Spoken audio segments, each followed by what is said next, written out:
watching? Are you watching this? Are you watching? Yeah. Are you watching this? No. You need to get with it. Are you watching this? We on a TV shit. Are you watching this? You don't wanna miss. Are you watching this? Stop canceling our shit.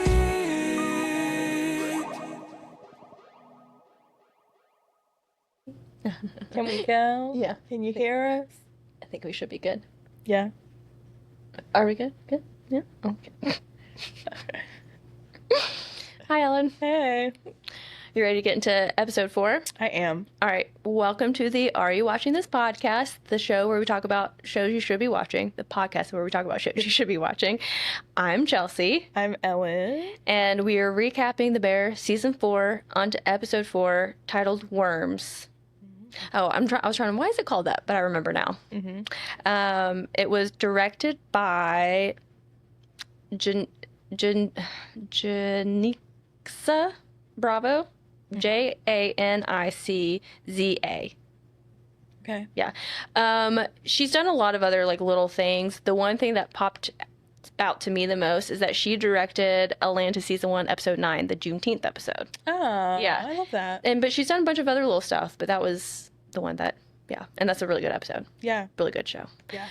It was written by Ao and Lionel, who plays Marcus. Yeah. Gang, gang, gang. I did not know that he was writer on one of the episodes and that he was a member of Odd Future. Yes, he is a member of Future. Very- You haven't seen like a couple of them on the carpet with him sometimes Yeah, I just haven't, I don't know. together. Yeah. Yeah. Just haven't thought about it. Lionel, he's loved. Yeah, very well-rounded. Single. The mo- Sorry. Maybe. Are Probably you not. single? We can Google it. Right. Married, that's the question. Yeah. All right, the synopsis just says decisions, which really is only one decision, and we're talking about Sid because it's her episode, and it's a great. I like that Ao wrote an episode, and it's about her. Yes, I loved it. I truly loved it. I did too, and I feel like I kind of wish actually you were the one that was summarizing it because I feel like a lot. I'm like, oh, Ellen would like. If you don't mind, I will chip in Yes. line by line. Yes. Okay. So, okay, we start off with Sid watching a TV or movie on her laptop, and she's taking her braids out. Yes. Which, do you do that before you go get your... 100%. How long does it take? So it takes longer to get braids than taking them out. Taking them out, I feel like 3 to 4 hours, depending on the size of them. Her size, yeah, probably 3 to 4. Like 2 movies, Okay. maybe like half a season of like a 45-minute show. Yeah. I wanted to say, so not every black girl can braid hair, but every black girl can take down their braided hair.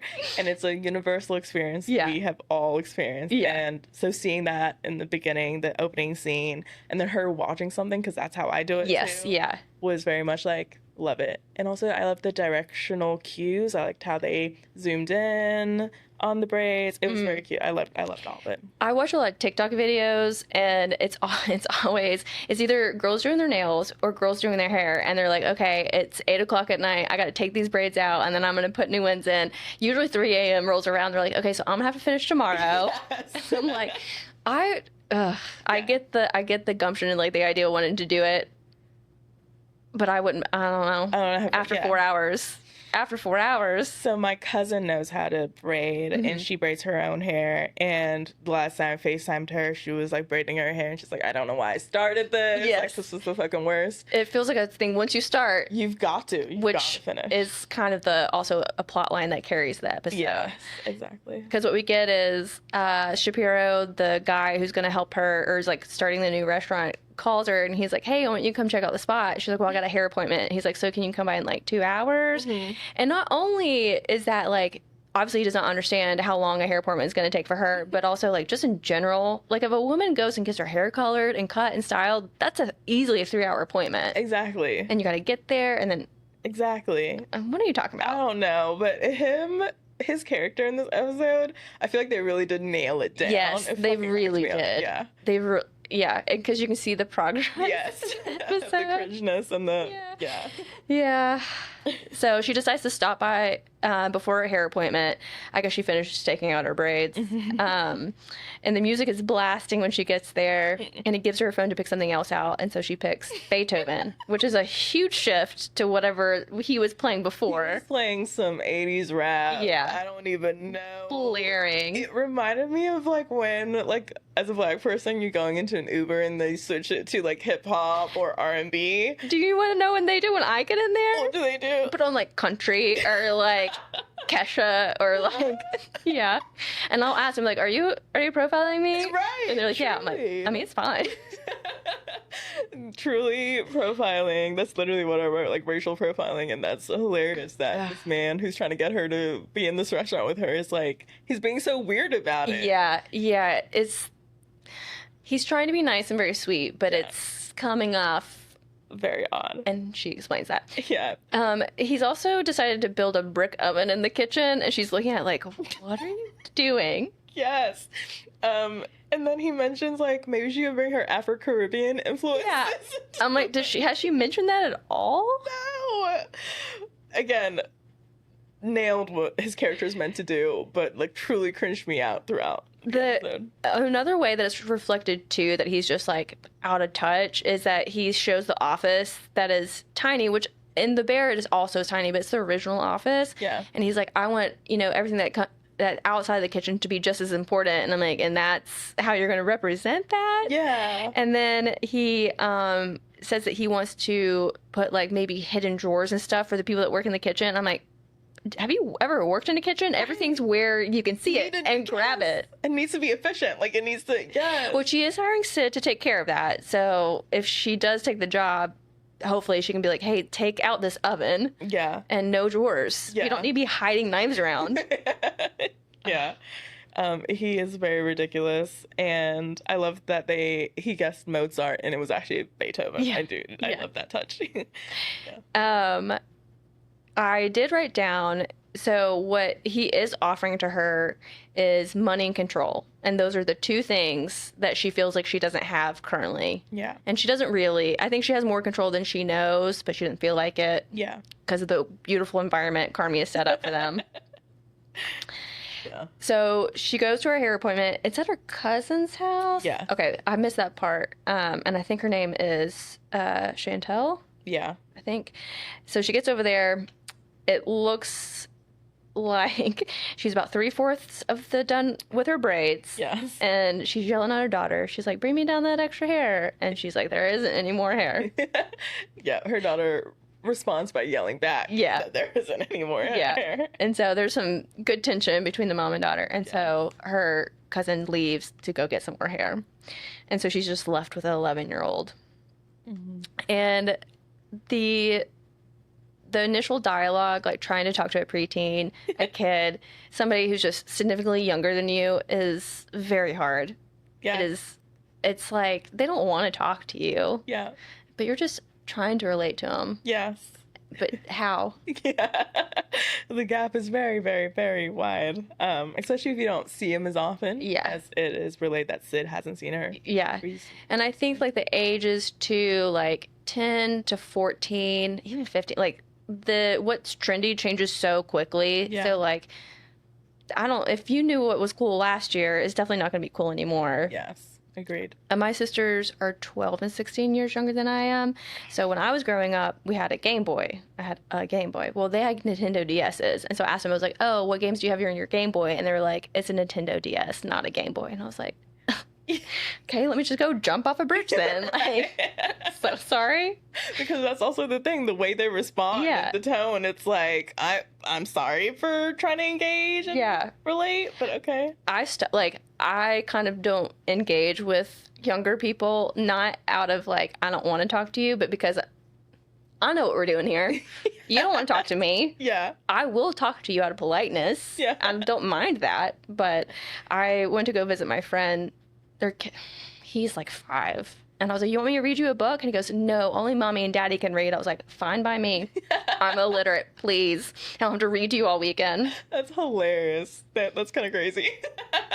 So I'm like, okay. Right. TJ said, iPad then. yeah. You want to watch some TV? Right. Great.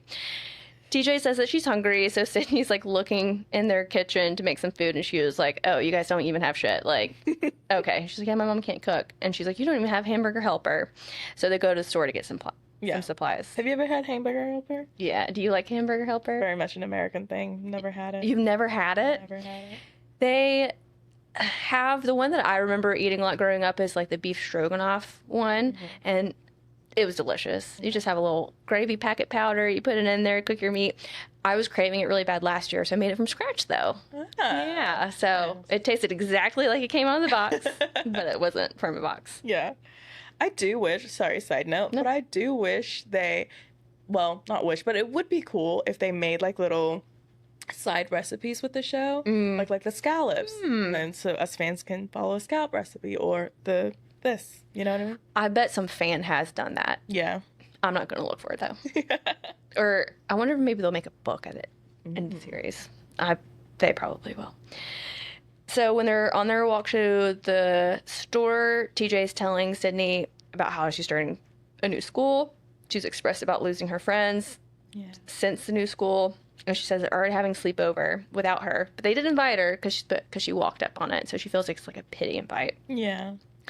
So Sid's trying to give her advice. And she's like, sometimes your best friends are just the meanest ones. And I'm like, that's terrible advice. Yeah. Why are you telling an 11-year-old this? And that's my issue with talking to teens sometimes. It's like, I don't want to be too real because like they're still living in the hopefulness of it all. But, we're already so jaded. Yeah. Somebody needs to burst their bubble. I'm not their parent. Why not? But I think what Sydney is saying is true. Yes. Just not the best way to phrase it for an 11-year-old. And Sydney also apologizes that she hasn't been around lately because she's been busy with work. And then she does later apologize to TJ about the sleepover comment. She was just saying that she meant to say that friends can be clumsy and they don't quite what they mean, which I think was a better way to phrase it. Exactly. And then we'll get to it, but she goes on to this terrible metaphor that she's trying to tell. So they get back. Sid's cooking TJ some food, and she's explaining to TJ what she's doing, trying to get her engaged, and she gets her to shred the cheese, grate the cheese, which I hate doing. Yeah. Do you buy it pre-shred? Shred? Well, it depends how fancy of a meal I'm making, but usually, yeah. I know it's cheaper. I know it tastes better. Yeah. Either I got to get my food processor dirty, absolutely not, or grate cheese. I got better things to do with my life. Agree. I don't really, but I know it. And then they continue while they're still prepping the food, their discussion about the sleepover. I did write down thinking, in so many ways, I would not trade adult problems for like the struggles it feels like you have it as a child at like 11, because you feel so hopeless and like not hopeless, helpless, because there's so little you can do because you're only 11. Yeah. But also think about if your only worry was like about going to a sleepover. Yeah. How nice.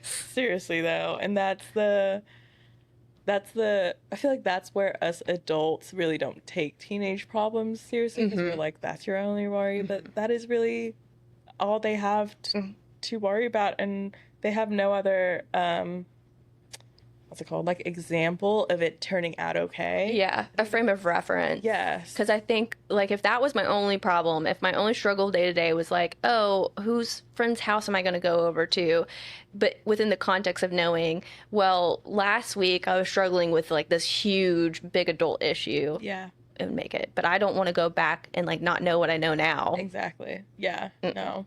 And that's I feel like adult problems are so much bigger and grander and annoying and whatever the fuck, but we have so much frames of references of it being like turning out okay that it's easier to go through and manage our emotions with it. Maybe it's better. Yeah. Speak for yourself, but yes. Chelsea, you're doing great at adulthood. Thank you. So then Sid, after they've kind of talked about the sleepover a little bit more, she goes in to express her current concerns about the restaurant by comparing it to sleepovers.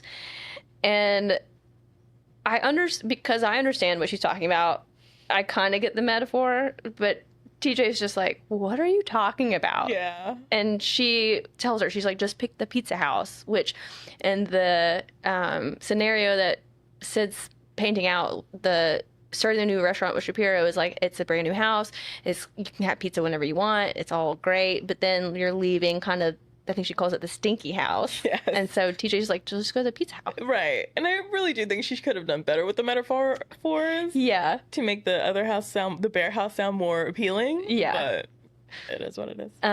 Yeah, so ultimately she was saying, like, if I leave the stinky house and, like, I might not be able to go back, and those are my friends, and she would describe Carmi as, like, a really good video game player, but sometimes he's mean if she's better at playing video games.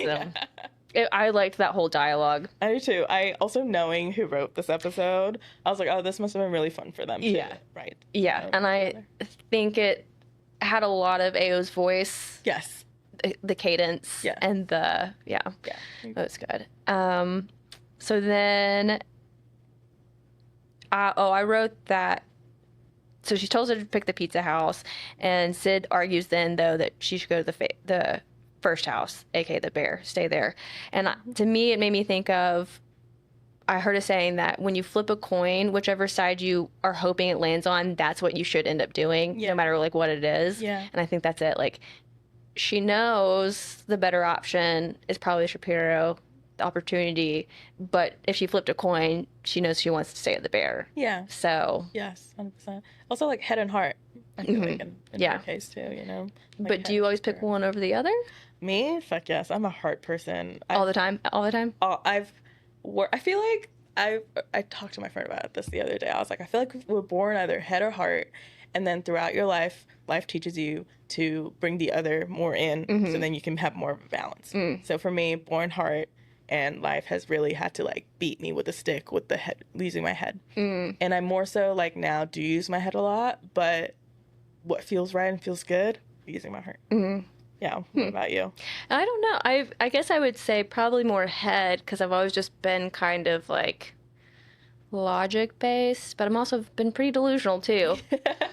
I've had to go off a lot of gut feeling. Yeah. So kind of a little good balance, I would say. Yeah.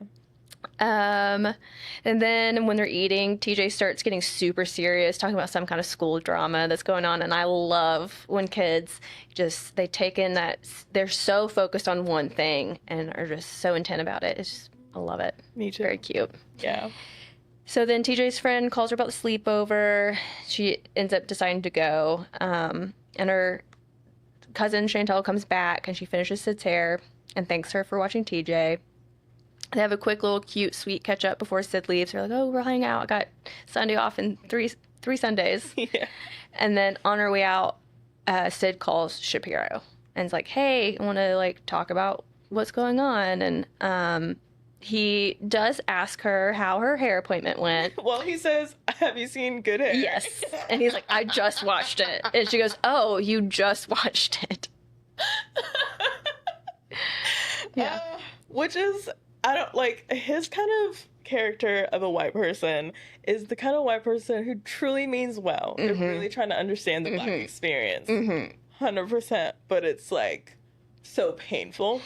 Yeah, it actually, because talking about the director, it reminds me of that Juneteenth episode where the husband is so like, although he's a little bit more like fetishizing it a little bit. Yeah. But yeah. I agree. Actually, I'm so glad you mentioned who, or you even looked up who directed it, because I know Io has directed other Bear episodes before. So when I saw the credit of who directed this, I was surprised it wasn't either one of them.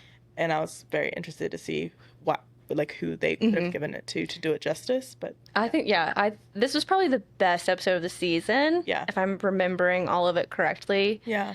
I liked it. I liked it a lot. I like when shows like this focus on one character for an episode. It's not just about the main character. Yeah. And it gives more life into them, more depth. Yeah. I actually think The Bear does that the best when they do focus on one character. Like, I loved it when they focused on Richie. I loved it when they focused on Marcus. I really, now Sid, that's my favorite episodes. Yeah. They are the best episodes. Did you have any other comments about it? No, I think it was well written.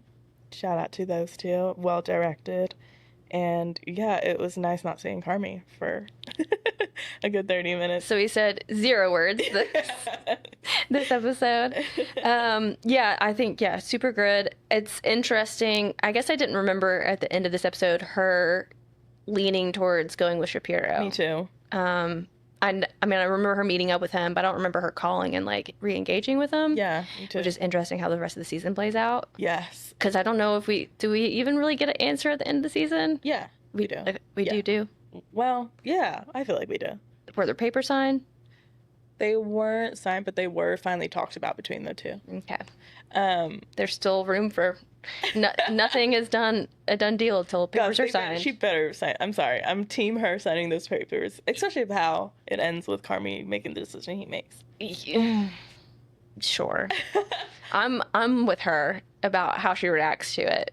Yeah, however way she chooses. Okay, fair. Yeah. I did want to say, I did notice, because I was like, how long are these episodes? The wedding episode, that's an hour. Mm-hmm. Did you notice that? Yeah. It felt like an hour.